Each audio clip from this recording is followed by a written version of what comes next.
So back in May, I made a video about this, and I want to say thank you for the support on that video. We got 300 views, about 20,000 recommendations, and yeah, thank you so much. So let's do part 2. Well, first of all, we're going to be talking about the potato beetles. Now, the treatment for this is going to be the same for tons of other stuff, so be prepared for that. So basically, what you're going to want to do is you're going to want to take, you're going to want to take it like a plastic cup. You're going to want to take some like water. You're going to want to put some dish soap in it, preferably Dawn dish soap. And what you're going to want to do is you're going to want to mix that together, and then you're going to want to get on some gloves and pluck off the potato beetles one by one, and then pour them into your cup and let them sit there for like 7 to 10 hours. Now let me show you the mixture and a couple other tips and tricks about that. So what you're going to need to stop this is you're going to need some water. And if you look in here, you'll see that blue stuff, that's the dish soap. It's Dawn dish soap to be exact, and that's the one I use to help stop them. So you're going to fill this up like this. Alright, now that you got some soap, now you're going to want to put this on a flat surface like this.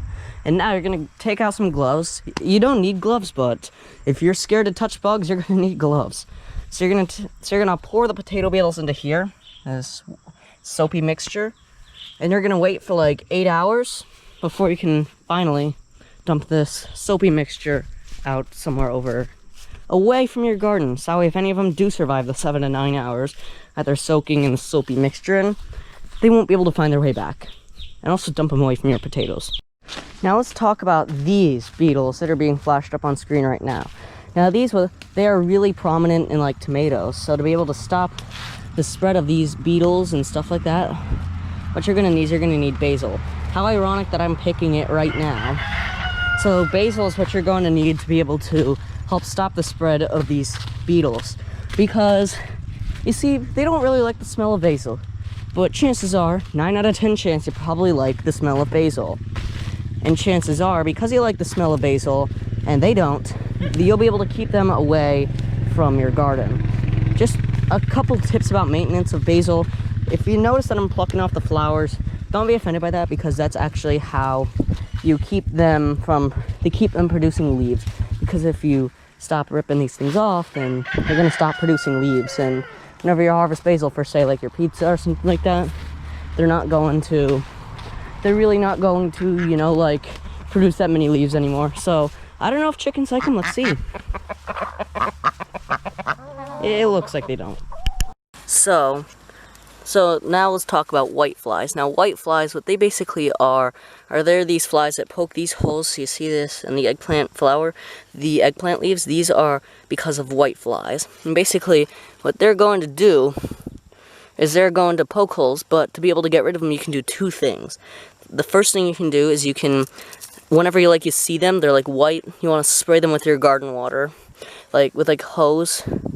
And once you sprayed them, what you're going to want to do is you're going to want to basically, so once you've sprayed them, that thing's massive. So once you've sprayed them, what you're going to want to do is you're going to basically just create this mixture on screen. If they really won't go away after that, create this mixture that's currently on screen right now. It'll be up for a couple more seconds.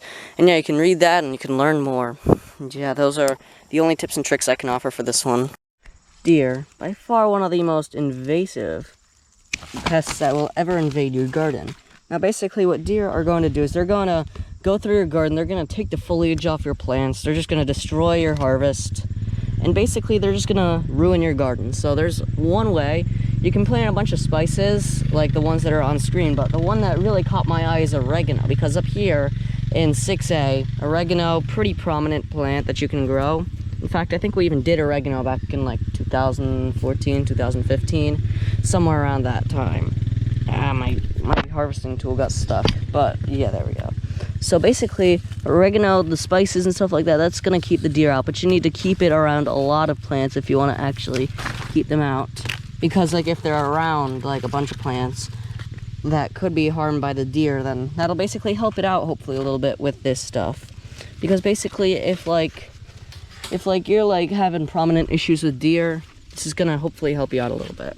So now let's talk about squash beetles. Now these things, they're extremely similar to potato beetles. And what they'll basically do is similar things except with squash. Now to be able to get them, what you're going to need to do is you're going to need to do the exact same mixture as the potato beetles. So these don't really need explaining. You make a dish soap. You get dish soap, and basically what you're gonna do is you're going to. So basically what you're gonna get is you're gonna get dish soap, and yeah. So yeah, obviously you need dish soap, and then you're gonna get them in a bottle, and then yeah, that's basically it.